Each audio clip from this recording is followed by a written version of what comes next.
बोलो कार्तिक महात्म की जय। 17वां अध्याय। नारद जी बोले, महादेव को पराक्रमी देख अपने माया से शिव जी को धोखा देने के लिए जलंधर ने पार्वती का रूप बनाकर रथ के ऊपर बांध ली और शुंभ ने शुंभ देते उसको मारने लगे।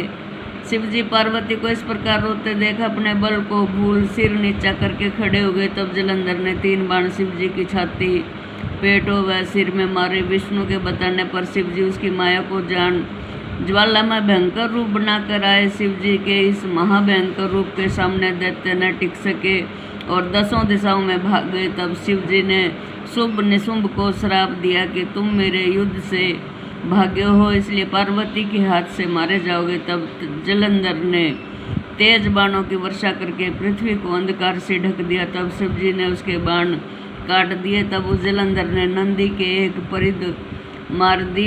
उसके लगने से वह बैल युद्ध भूमि में से भाग गया। तब शिव जी ने अति क्रोधित हो भयंकर रूप धारण कर सूर्य के समान चमकता सुदर्शन चक्कर चला दिया। वह चक्कर पृथ्वी व आकाश को प्रकाशित करता हुआ जलंधर के सिर को काट पृथ्वी पर गिर पड़ा।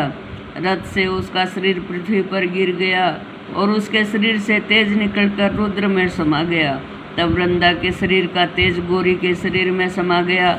इसे देख ब्रह्मा आदि देवता शिव को प्रणाम कर विष्णु का हाल कहने लगे, हे महादेव, आपने देवताओं की शत्रु से रक्षा की, परंतु एक बात पैदा हो गई कि वृंदा की सुंदरता से विष्णु भगवान मोहित हो उसकी चिता की रज लगाकर वहीं लेट रहे हैं। रुद्र बोले, हे देवगण, विष्णु का मोह हटाने के लिए योग माया की शरण में जाओ, वह तुम्हारा कार्य पूरा करेगी। नारद बोले, यह कहकर अपने गणों सहित शिवजी अंतर ध्यान हो गए।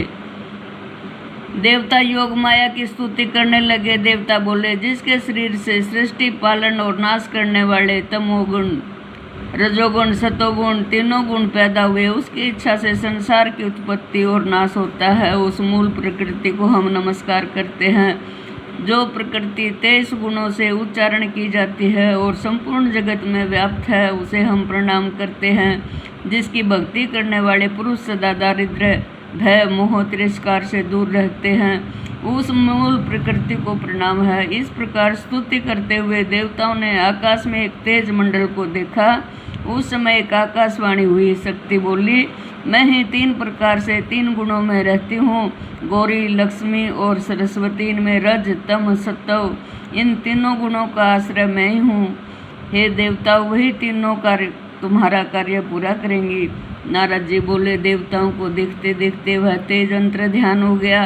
देवताओं ने आकाशवाणी के अनुसार गौरी, लक्ष्मी और सरस्वती के पास जा उनको प्रणाम किया। वे तीनों भक्त वत्सल देवी देवताओं को शरणागत देख उनके लिए बीज देती हुई बोली, बीजों को विष्णु के पास जाकर मिट्टी में बो दो, तब तुम्हारा भी कार्य पूरा हो जाएगा। नारद जी बोले, हे राजन,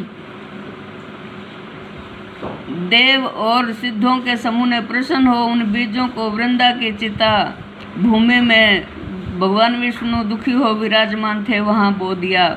वह सत्य वाक्य का महत्व बताता हूँ, जो कोई इसे पढ़ेगा सुनेगा वह स्वर्ग को प्राप्त करेगा। जो एकाकर मन से सुनेगा उसे विघ्न नहीं सताएंगे। पुत्रहीन पुरुष सुनेंगे तो पुत्र की प्राप्ति होगी। श्रीमन्नारायण नारायण हरि हरि, श्रीमन्नारायण नारायण हरि हरि।